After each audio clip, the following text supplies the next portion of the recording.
Le motion design, comment ça marche? En motion design, c'est assez important d'être assez méthodique et rigoureux parce que on n'est pas sur un montage classique. C'est-à-dire que chaque modification, ben, c'est potentiellement beaucoup de temps de travail parce qu'on est sur de l'animation. Donc on n'est pas comme sur du montage où on déplace des plans, on les coupe, on les rallonge, etc.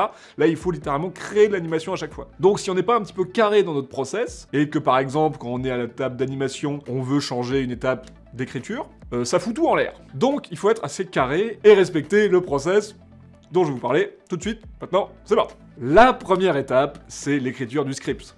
Tout film commence par une histoire. Donc, ce script, il va être traduit de deux manières possibles. Soit ce sera une voix off qui va le réciter, blablabla, soit il va apparaître à l'écran. Dans tous les cas, il faut le prévoir en amont et on peut pas se dire on verra, on verra. Non. On commence par ça, et ce qui peut être assez intéressant en plus du script, c'est de commencer à noter les intentions de réalisation. Alors c'est pas forcément des choses très fournies, mais c'est juste dire plus ou moins ce qu'on voudrait qu'il se passe à ce moment-là. Typiquement, si le script te dit on vend des hélicoptères, bonne intention qu'à ce moment-là on voit des hélicoptères.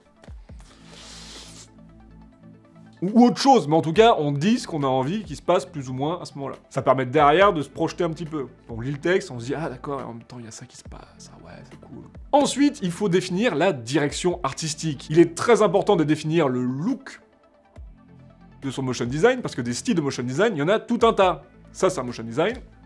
Ça, c'est un motion design. Ça, c'est un motion design.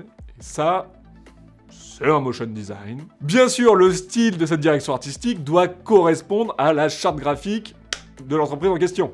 Forcément. Donc on adapte très souvent la couleur, les typos, le style de forme. Est-ce qu'on est plutôt arrondi? Est-ce qu'on est dur? Ensuite, on peut passer au storyboard. Effectivement, on a d'un côté notre histoire avec des petites intentions, et de l'autre côté une direction artistique. On va pouvoir commencer à mélanger tout ça. Le storyboard, c'est votre film scène par scène avant d'être animé. Donc généralement, ce qu'on fait, c'est qu'on prend les images principales de chaque scène, on y rajoute le texte de la voix off, potentiellement, et ça permet de savoir exactement à quoi le film va ressembler. Après, on a juste à imaginer, entre guillemets, les animations pour passer de la scène 1 à la scène 2. Voilà. C'est l'étape, entre guillemets, la plus créative du process, parce que c'est vraiment à ce moment-là, en fait, qu'on va déterminer à quoi va ressembler votre film.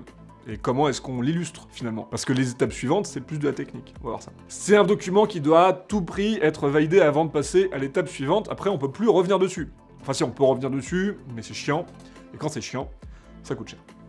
Parce que l'étape d'après, justement, c'est l'animation. C'est-à-dire que maintenant qu'on a fait toutes nos petites scénettes, on va pouvoir faire les animations. Donc effectivement, quand on est déjà à cette étape de animer un objet, etc., si finalement on décide qu'il n'y a pas cet objet, qu'on fait autre chose, bah on a animé un objet pour rien. Et il faut recommencer à animer un autre objet. Donc forcément, bah voilà. Pour ça qu'on ne peut pas revenir sur le storyboard.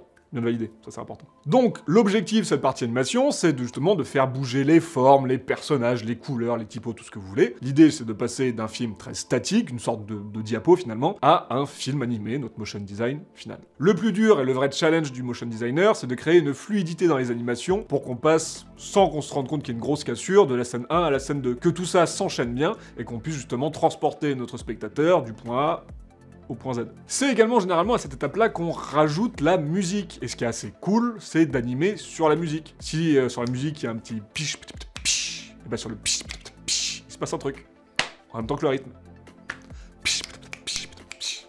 Également, si on a une voix off, c'est le moment de l'intégrer. Sauf qu'on va pas intégrer la vraie voix off, on va intégrer une voix off témoin, qui est donc quelqu'un de l'équipe qui va s'enregistrer, et ce qui permet en fait de terminer le montage et de bien tout caler avec le client le montage avec une voix off qu'on tourne en interne, et quand tout est bien calé, qu'on touche plus au montage, là on appelle le comédien pour qu'il enregistre sa voix par-dessus le film, et là c'est nickel. Et ensuite, on arrive à la finalisation du film. Donc, qu'est-ce qu'on a dans ces étapes de finalisation? L'ajout de la vraie voix off. Ensuite, on a potentiellement du sous-titrage. On peut rajouter quelques petits bruitages. Des ping-poum, ce genre de choses. Et potentiellement, on peut aussi faire des déclinaisons, des versions courtes, ce genre de choses.